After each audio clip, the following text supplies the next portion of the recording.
Good morning. स्वागत है आप लोगों का एमर्स अड्डा पे।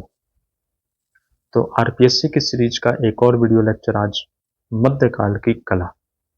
इसमें हम पाल शैली और जैन शैली। अच्छा, जैन शैली में क्या है? अपभ्रंश शैली, गुजरात शैली और जैन। ये क्या है? जैन शैली की ही उप शैलियों के रूप में है। तो हम इन तीनों को क्या एक साथ पढ़ेंगे और एक पाल शैली। तो चलिए शुरू करते हैं। सबसे पहले हम मध्यकाल की कला का परिचय थोड़ा सा देख लेते हैं। तो इस जो मध्यकाल की कला है, इसको क्या है? पोथियों की कला कही जाती है। क्या है? पोथियों की कला के नाम से प्रसिद्ध है। ये दो भाग में विभाजित है, पूर्व मध्यकाल और उत्तर मध्यकाल। पूर्व मध्यकाल 650 से 1000 ईस्वी तक, उत्तर मध्यकाल 1000 से 1550 ईस्वी तक, यानी मुगल काल के आने तक। मुगल काल के आने तक इसके अंतर्गत क्या क्या है? पाल शैली, जैन, गुजरात और अपभ्रंश शैली, इन चार शैली मानी जाती हैं। और जो पोथी चित्रण है वो लघु चित्रकला के अंतर आते हैं और इन्हें ताड़ पत्रों पर बनाया जाता था। क्या है? ताड़ पत्रों पे पोथी चित्रण जो भी है, ताड़ पत्रों पे। इनमें क्या होता था? एक ऐसी पट्टी होती थी ताड़ पत्र की, बीच में स्पेस छोड़ा जाता था चित्र बनाने के लिए, और दोनों साइड क्या है, जो भी इसके श्लोक या जो भी सूक्त लिखे जाते थे, और बीच में यहाँ पे इसका चित्र बनता था। तो ताड़पत्र का जो साइज था वो कितना था? 2 या 2.5 इंच चौड़ा। इसकी चौड़ाई 2 या 2.5, और जो लंबाई है वो कहीं कहीं 20 और कहीं 20 और 22 में देखी गई है। और ये 2, 2.25 और 2.5, यानी 2 से 2.5 इंच चौड़े देखे गए पाए गए हैं। अब इसमें क्या है, जो सबसे फेमस सम्रांगन सूत्रधार और मानसोल्लास, इन दोनों जो काव्य ग्रंथ है, सम्रांगण सूत्रधार किसका है? भोज द्वारा लिखा गया 1005 से 1054 ईस्वी के बीच का, और मानसोलास सोमेश्वर भूपति के द्वारा जो 12वीं शताब्दी का है ग्रंथ है। इन दोनों ग्रंथों से ही इस समय की कला का परिचय मिलता है। किसे? सम्रांगण सूत्रधार और मानसोलास से उस समय की कला कितनी कैसी प्रफुल्लित कला थी उसके बारे में परिचय मिलता है। और इसके अलावा एक 11वीं शताब्दी में सोमदेव और क्षेमेंद्र, दोनों की पुस्तक थी कथा सरित सागर, और इसके 2 संस्करण थे। सोमदेव और क्षेमेंद्र जी की पुस्तक क्या थी? कथा सरित सागर, और इसके 2 संस्करण थे। और दोनों संस्करणों से उस समय की कला, जो समाज के प्रति क्या अभिरुचि थी, कला के लिए समाज के अंदर किस तरह का व्यवहार था, वो सबको इसमें हमें क्या है, वर्णन मिलता है। इसके अलावा जो बदामी, सित्तनवासल और एलोरा, एलोरा की जो हम पढ़ेंगे, एलोरा को किस में पढ़ेंगे? एलोरा की गुफा को हम मूर्ति कला में पढ़ेंगे, क्योंकि वहां पे मूर्ति और वास्तुकला बहुत ही उच्च दर्जे की थी। तो बदामी, सित्तनवासल और इसके जो दूसरे स्तर के चित्र हैं,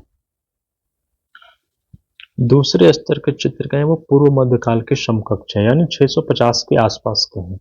वो 7वीं शताब्दी के लगभग के हैं। राय कृष्णदास जी, जो कि कला इतिहासकार हैं, उनके अनुसार मूल रंग में, यहाँ पे जो मूल रंग कौन कौन से? लाल रंग का प्रयोग है। लाल रंग के लिए उन्होंने क्या क्या किया है? सिंदूर का प्रयोग, महावर का या फिर हिंगुल का। फिर पीले रंग का, पीले रंग के लिए हरताल या प्यूढ़ी का प्रयोग किया है। नीला, नीले रंग में क्या है? नील या लाजवर्द, जिसे लेपिस लाजुली कहते हैं। ये कहां से आता था? ये ईरान से। इसके बाद सफेद, काला, गुलाबी, हरा, बैंगनी आदि रंगों का प्रयोग किया गया है। ये किसने बताया? कला इतिहासकार राय कृष्ण दास जी ने। अब आती है हमारी पाल शैली। तो पाल शैली को पढ़ने से पहले हम थोड़ा सा पाल वंश का परिचय देख लेते हैं। तो पाल वंश में गोपाल, अच्छा, ये पाल वंश कहाँ था? बंगाल। इसका प्रमुख मुख्य केंद्र बंगाल था। इसका मुख्य केंद्र बंगाल था, और इसके संस्थापक गोपाल। जब हर्षवर्धन की मृत्यु हो गई, हर्षवर्धन की मृत्यु के बाद क्या हुआ, यहाँ पे राजनीतिक अस्थिरता आ गई भारत में। लोगों ने अलग अलग अपने अपने वो बनाए।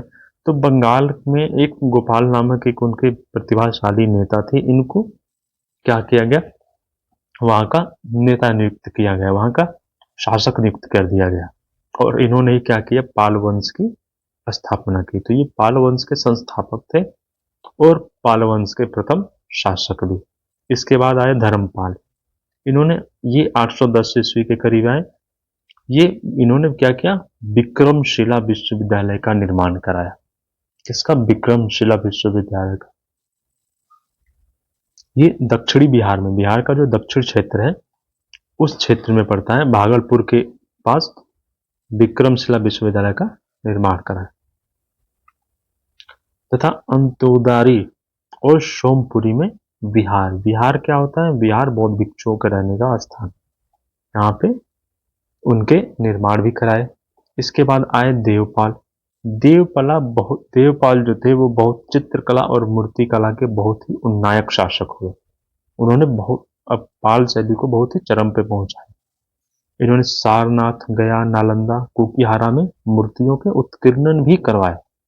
सारनाथ में भी कराए, जबकि सारनाथ क्या है, अशोक के काल का ही बहुत ही फेमस साइट है, अशोक ने भी। लेकिन इसके बाद देवपाल जी ने भी यहाँ पे मूर्तियों के उत्कीर्णन। इसके बाद नारायण पाल आए, फिर आए महिपाल। महिपाल जी ने बहुत सारे चैत्य, मूलगंध कुटी, धर्मराज का स्तूप आदि का निर्माण कराया तथा सबसे अधिक पोथी चित्रण करवाए। किसने, महिपाल। सबसे अधिक पोथी चित्रण किसके समय हुआ, महिपाल के समय। अब शैली, जो कि चित्रकला शैली पाल शैली है, उसके बारे में देखते हैं। तो ये क्या है, बौद्ध धर्म के महायान शाखा से संबंधित है। बौद्ध धर्म के महायान और पोथी चित्रण नाम से प्रसिद्ध हुए, पोथियों के ही चित्रण हुए हैं। इसका जो विस्तार था वह बंगाल, बिहार और नेपाल। बंगाल और बिहार क्या था, पहले एक था, और नेपाल के भी कुछ भाग तक इसकी फैली हुई थी। फिर लामा तारानाथ जी द्वारा इसको पूर्व शैली या नाग शैली के नाम से जाना बताया गया। लामा तारानाथ जी कौन थे, ये तिब्बती कला इतिहासकार थे। हेलन रूबिशो ने इसे बिहार शैली कहा है, क्योंकि ये बिहार के क्षेत्र में फैली हुई थी, तो बिहार शैली। इसके जो प्रमुख चित्रकार थे वो क्या थे, धीमान, और इनके ही पुत्र थे वित्तपाल। धीमान और वित्तपाल क्या थे, इसके प्रमुख चित्रकार थे।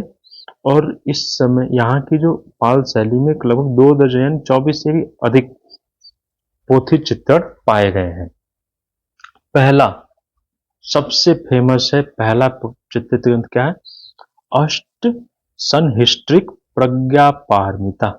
केवल प्रज्ञा पारमिता याद ही रखेंगे तो भी कोई वो नहीं है, लेकिन पूरा नाम क्या है, अष्ट संहिष्टिक प्रज्ञा पारमिता। ये नागार्जुन द्वारा लिखे रचित ग्रंथ है।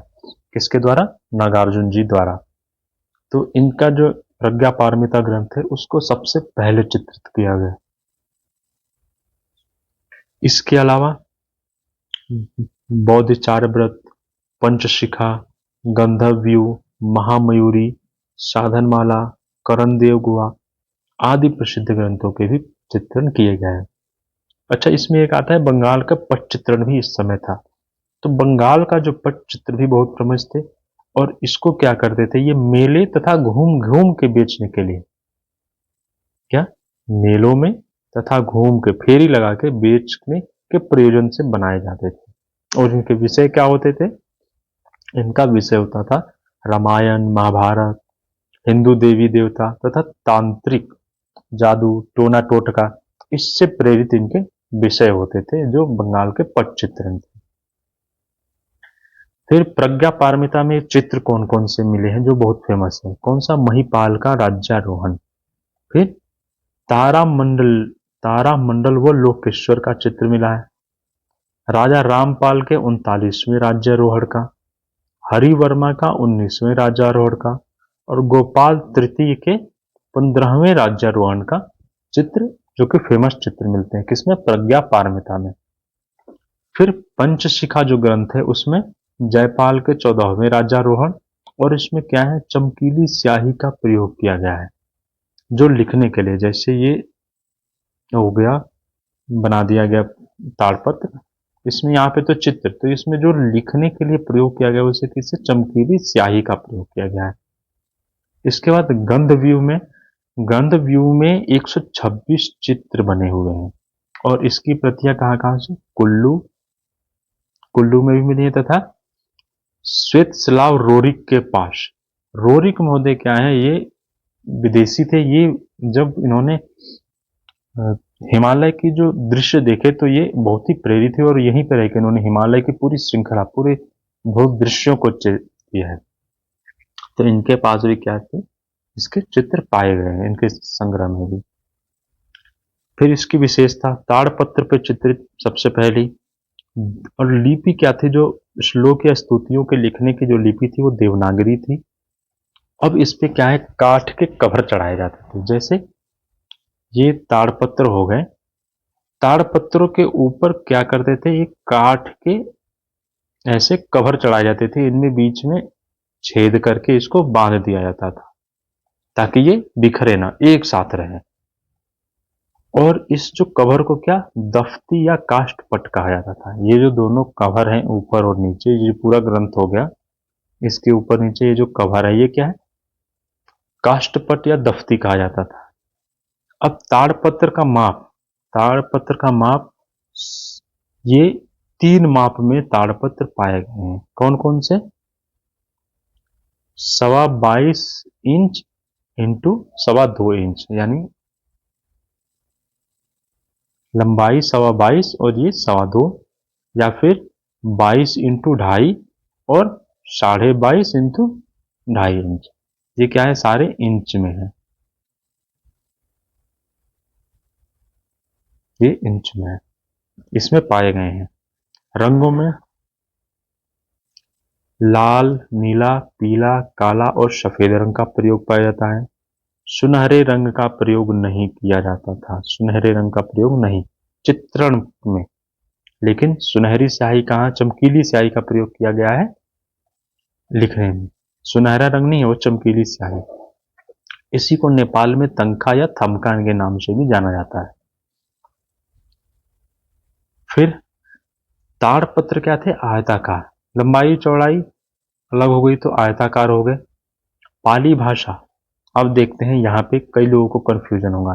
पाली भाषा में जो लेख लिखे गए हैं इस पे वो क्या है, पाली भाषा में, लेकिन इसकी लिपि क्या है, देवनागरी। लिपि और भाषा अलग अलग होती हैं। लिपि जिसको, जैसे ये जो लिखा हुआ है, जैसे ये आयताकार, ये क्या है, देवनागरी लिपि, लेकिन भाषा क्या है, हिंदी।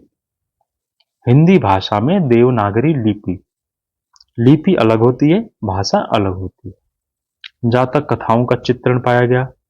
इस समय कांसे की मूर्ति ढलाई भी की जाती थी, क्या है, कांसे की, और इसके लिए प्रमुख केंद्र क्या था, बिहार के जो नालंदा वाला क्षेत्र और भागलपुर वाला क्षेत्र था वो फेमस था।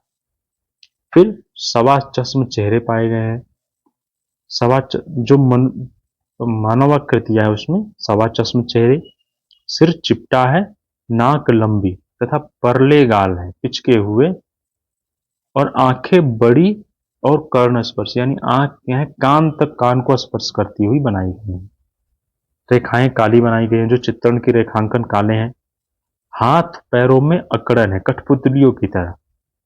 और तारा देवी तथा मंजूश्री देवता मुख्य आकर्षण के केंद्र रहे हैं। इसमें दोनों का चित्रण मुख्य रूप से किया गया है। इस पे क्या है, इसमें कदली तथा नारियल, कदली तथा नारियल के वृक्ष का अंकन भी पाए गए हैं। अब आती है हमारी अपभ्रंश, जिसमें जैन और गुजरात दोनों शैलियों को देखेंगे इसमें, यानी तीनों, अपभ्रंश, जैन और गुजरात, तीनों शैलियों को देखेंगे। ये उत्तर मध्यकाल कब, 1000 के बाद से, और इसके समय में राजपूत तथा सल्तनत काल कब शुरू हुआ था, सल्तनत काल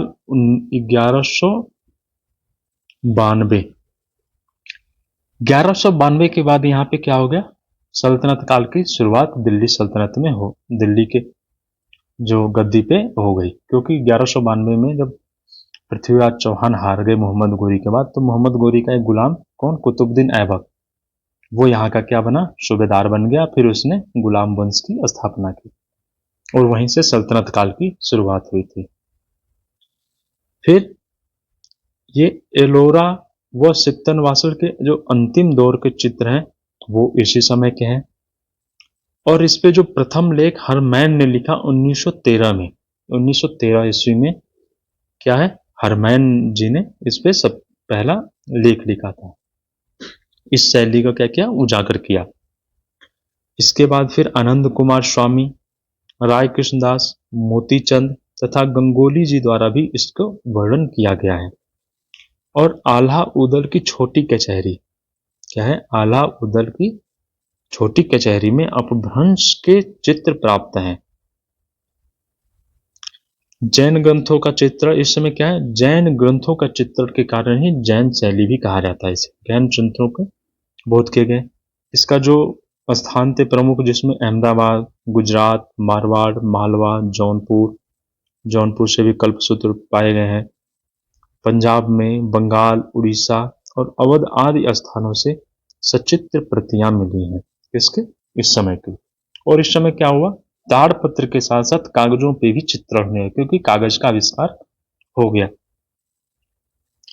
नामकरण के लिए गुजरात शैली, गुजराती शैली किसने कहा है, तो एनसी मेहता जी ने। एनसी मेहता जी का पूरा नाम नाना चमनलाल मेहता।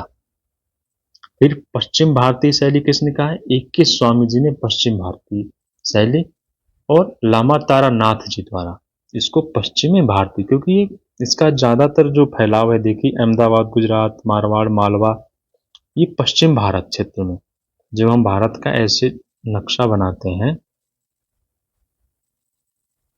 तो ये क्या है, इस शैली इस क्षेत्र में फैला हुआ है ज्यादा, तो इसलिए पश्चिम भारतीय इसको क्या कहा गया है, शैली। ए.के. स्वामी यानी आनंद कुमार स्वामी जी। आनंद कुमार स्वामी जी कहाँ के थे, ये श्रीलंका के थे, कला इतिहासकार। इनका जन्म श्रीलंका में हुआ था। फिर अपभ्रंश शैली किसने कहा, तो राय कृष्णदास जी ने अपभ्रंश। पर्सी ब्राउन जी ने जैन शैली कहा है, इसको माना है क्या, जैन शैली। फिर इस पे एक विस्तृत पुस्तक, इस शैली का वर्णन कहाँ से मिलता है हमें, जो नाना चमनलाल मेहता जी की पुस्तक है, स्टडीज इन इंडियन है। ये क्या है, इंडियन पेंटिंग्स ऑफ गुजरात। क्या है, studies in Indian paintings of Gujarat, 1926 में इन्होंने इसको प्रकाशित करवाया। उस पर विस्तृत रूप से इस शैली का वर्णन किया। फिर जो ताड़पत्री ग्रंथ थे, इसमें दो, मैंने पहले बताया इसमें क्या, कागज का आविष्कार हो गया था, तो कागज पे भी चित्रित ग्रंथ मिले हैं और ताड़पत्री ग्रंथ। तो पहले हम ताड़पत्री ग्रंथों को देखते हैं।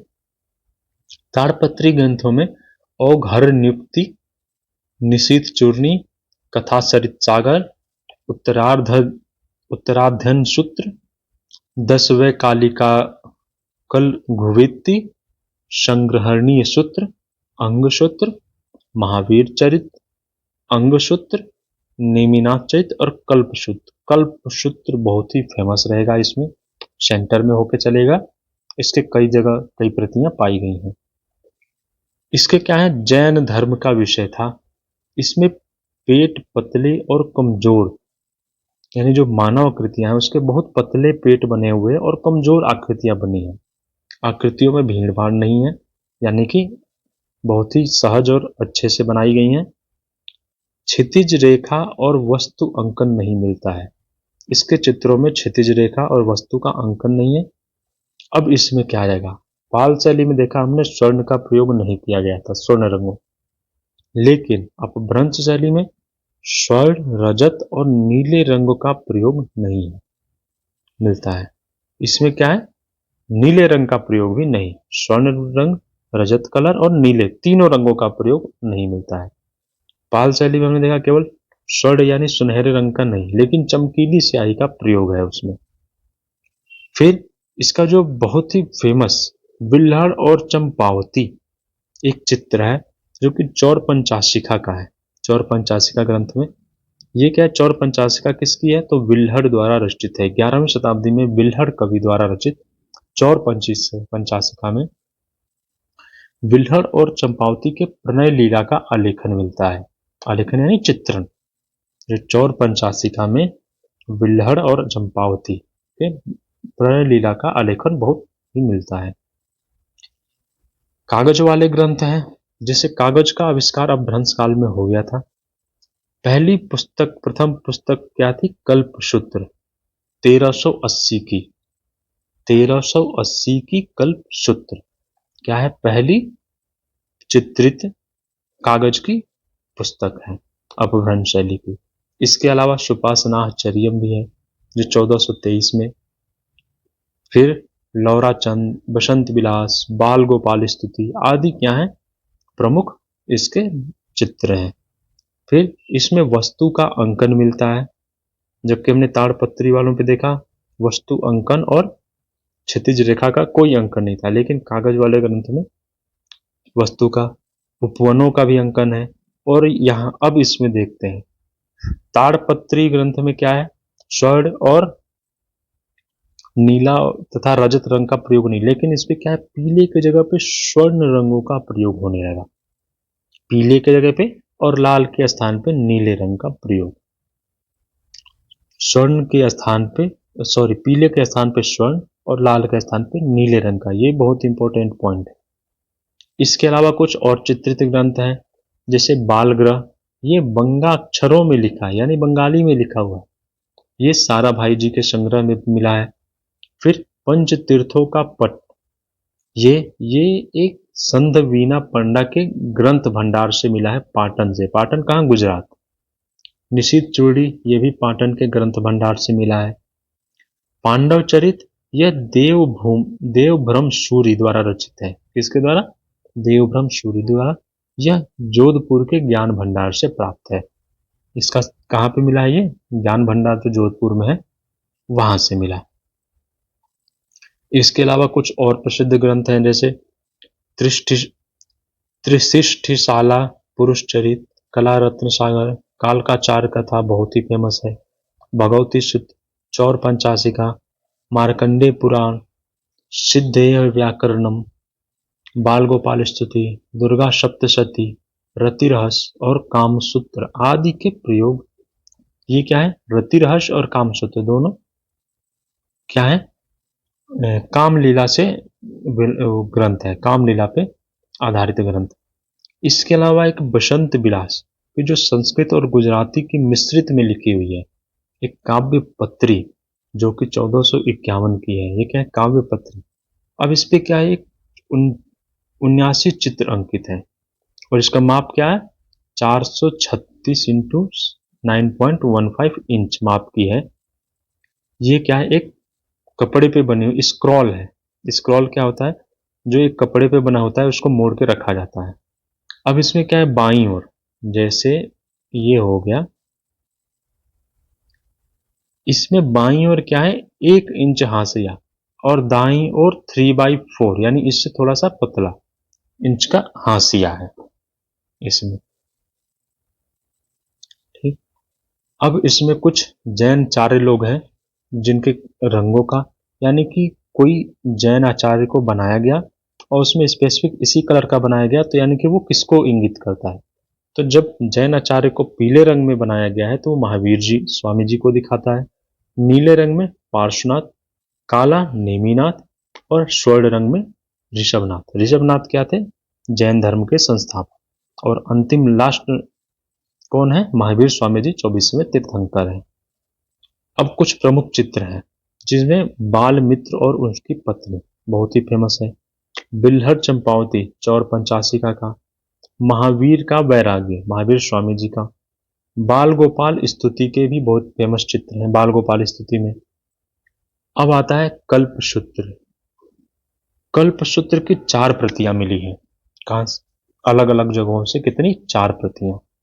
जिसमें पहली प्रति कहां से? रॉयल एशियाटिक, क्या है? रॉयल एशियाटिक सोसाइटी मुंबई से। दूसरी प्रति लीमड़ी के सेठ जो आनंद जी कल्याण जी हैं, ये क्या है? 1415 की प्रति है, ये मिली है। फिर तीसरी प्रति बहुत ही फेमस है, जौनपुर के शाही पोथी खाने से प्राप्त है। इसमें क्या है? स्वर्ण अक्षरों से लिखी हुई प्रति है। ये क्या है? स्वर्णाक्षरों से लिखी हुई प्रति, और चौथी प्रति मुनि दयानिज जय जी, ये क्या है, दयानिज जी, मुनि दयानिज जी के संग्रह में मिली है। अब इसकी विशेषता, अपभ्रंश शैली की कुछ विशेषताएं हैं, जिसमें सवा चश्म चेहरे सवा चश्म है, नाक लंबी तथा नुकीली है, चेहरे के बाहर निकली आंख, चेहरे क्या है, पिचके और पतले बने हैं, और उसके आंख क्या है, उसके बाहर निकलती हुई ऐसी प्रतीत होती है। पेट आगे निकला हुआ है, अंगों में कोणीयता है, अकड़न है, आंख परली तथा हाथ की रेखा भी दर्शाई गई है। आकृतियां क्या है, गुड्डों की तरह, ये आकृतियां गुड्डों की तरह यानी कि कठपुतलियों की तरह बनी है। प्रमुख रंग में लाल, पुख्ताई और पीले रंग का प्रयोग किया गया है। रेखाएं वर्तुल हैं और काली रंग से। स्वर्ण चित्र बने हैं, ये चित्र क्या है, स्वर्ण चित्र किस पे बने हैं, ये भी कागज वाले ग्रंथों में बने हैं, ताड़पत्र वाले ग्रंथ में नहीं, किसमें, कागज वाले ग्रंथों में। फिर प्राकृत पाली भाषा किसमें थी, पाली भाषा इसमें पाल शैली में, और प्राकृत भाषा आ गई हमारी किसमें, अपभ्रंश या जैन शैली में। ताड़पत्री ग्रंथों की अधिकता है इस पे भी। अब इसमें क्या है, कागज पे भी, पटरा, हाथी दांत तथा कपड़े पर भी चित्र है, जो हमने देखा बसंत विलास का एक स्क्रॉल, कपड़े पे जो चित्रण किया गया 79 चित्र है, उसमें 79 चित्र है। अलंकृत प्रकृति आलेखन है। चमकदार उष्ण रंगों का प्रयोग किया गया है। चमकदार तथा उष्ण यानी कि गर्म रंगों का प्रयोग किया गया है। तो इस तरह से हमने इस वीडियो में पाल शैली, जैन शैली और पूर्व मध्यकाल के कुछ परिचय को देखा। अगर वीडियो अच्छा लगे तो इसे लाइक करें, चैनल को सब्सक्राइब करें तथा ज़्यादा से ज़्यादा शेयर करके अपने दोस्तों तक इसे पहुंचाएं। चलिए, धन्यवाद।